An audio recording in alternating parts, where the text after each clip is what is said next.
on, you can't possibly believe that I have feelings for Mitzi. Oh. Look, Hal and I, we are going to check out every single lead, and we will question every single suspect. That includes Mitzi, if she becomes one. And I just need to be sure that you're not secretly buying Mitzi a plane ticket to South America or someplace, because you just couldn't possibly have anything to do with this. Okay, here's a promise. As soon as you leave, I'm going to get on the horn, and I'm going to find out what Mitzi's been up to the last couple of days, and then I will dutifully report every single piece of information I find out, no matter how boring it may be, back to you, my loving wife, so she knows I'm on the job, okay? You think I'm a witch, don't you? I am not going to answer that. Come here.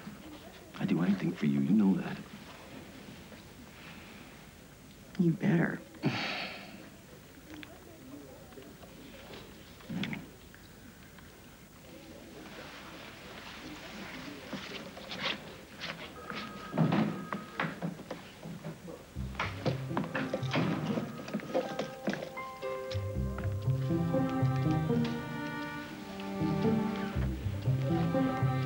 Howdy, it's Carly.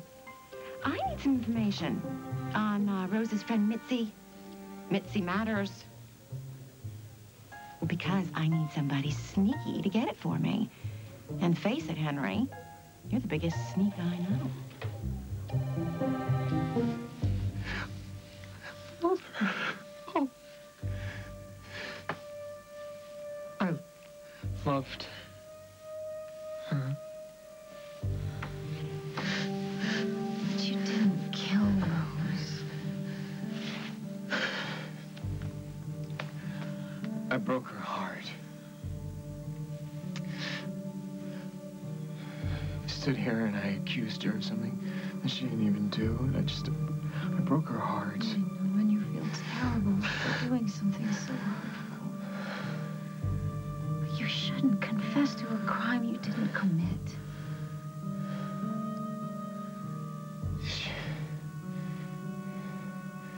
She just slipped away. I didn't have a chance to tell her how much I cared about her. And she died, thinking that I poisoned her. Oh, God. I should just confess. Really. Anything would be better than living with this. This is a punishment worse than death.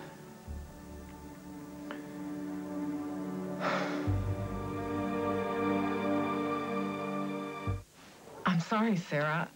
The judge ruled that Bonnie can't have any contact with you. I thought you understood that. I don't care what the judge said. I know how important you are in this town. You can bend the rules. You can make things happen. Not in this case, sweetheart. There's really nothing I can do. I'm sorry, I can't. Well, then there's nothing you can do to make things up to me. It's not like we haven't had this conversation about drugs, Curtis. What happened? I was on the quad. Somebody lit a blunt. I don't even remember who. And it got shoved under my nose, and before I knew it... Before you knew it, what, you lost every brain cell that God gave you? Come on, man. I have talked to you till I am blue in the face about drugs and peer pressure. And what were you thinking? Nothing. I wasn't thinking, okay? I barely took a hit. I'm not some stoner, Dad. You got busted for getting high in the quad. I took a hit, and before I knew it, the dean was standing over me, and I was caught with the doobie in my hand. God. I'm really sorry. I know you're disappointed in me. Disappointed doesn't begin to cover what I'm feeling right now. Look, on the bright side, they didn't call the cops. You realize your plans for college are in the scrappy. Do you think a school like Morehouse or Harvard is going to be interested in you with half your senior year literally up in smoke? Morehouse and Harvard weren't my future plans, Dad. They were yours.